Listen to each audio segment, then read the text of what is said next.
ሰላም እንዴት ናችሁ ተመልካቾች? ዝንጅብል በውስጡ ከ40 በላይ የሚሆኑ አንቲኦክሲዳንት ንጥረ ነገሮች ስላሉት ቆዳ እንዳይሸበሸብ ወጣት ሆኖ እንዲቆይ እንዲሁም የፊት ቀለም እንዲበራ ለማድረግ በጣም ውጤታማ ነው። ፊትን ፍክት ለማድረግና እርጅናን ለመከላከል ዝንጅብልን የምትጠቀሙባቸውን ውጤታማ መንገዶች ነግራችኋለሁ። አብራችሁኝ ቆዩ። አንደኛ እርጅናን ለመከላከል ነው። ዝንጅብል በቆዳ ውስጥ የሚገኘውን ኮላጅን እንዳይሰበር ይከላከላል። ይህም ደግሞ ቆዳ እንዳይላላና እንዳይሸበሸብ ያደርገዋል ማለት ነው። ስለዚህ ዝንጅብልን ከወይራ ዘይት ጋር አድርጋችሁ መጠቀም ይኖርባችኋል። አንድ የሻይ ማንኪያ የዝንጅብል ጭማቂ ከአንድ የሾርባ ማንኪያ የወይራ ዘይት ጋር ማደባለቅ። የወይራ ዘይት በቫይታሚን ኢ የበለጸገ ስለሆነ ቆዳን ያጠነክራል። ዝንጅብል ደግሞ የደም ዝውውርን በማፋጠን ቆዳን ያድስልናል ማለት ነው። ይህ ውህድ ፊታችሁ ላይ ለ20 ደቂቃ ከተቀመጠ በኋላ ለብ ባለ ውሃ መታጠብ ይኖርባችኋል። ሁለተኛው እንግዲህ ፊትን ፍክት ለማድረግ ወይንም ብራይት ለማድረግ ነው ማለት ነው። ዝንጅብል የቆዳ ቀለምን የማመጣጠንና ጥቁር ነጠብጣቦችን የማጥፋት የተፈጥሮ ብቃት አለው።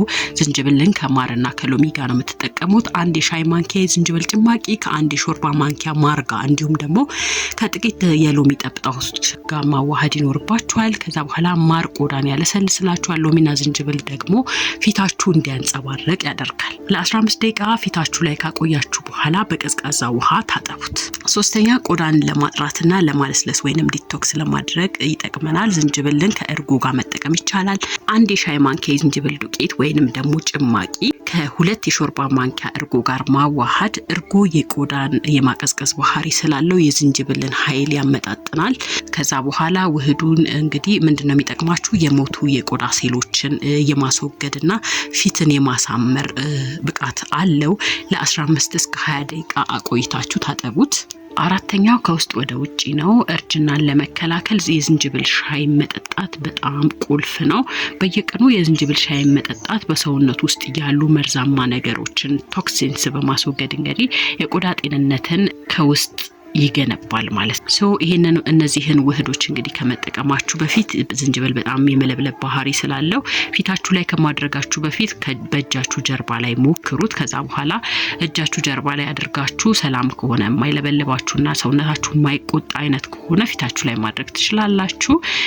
ስትቀቡ ደግሞ አይናችሁ ውስጥ እንዳይገባ መጠንቀቅ ይኖርባችኋል ስለሚያቃጥላችሁ ማለት ነው።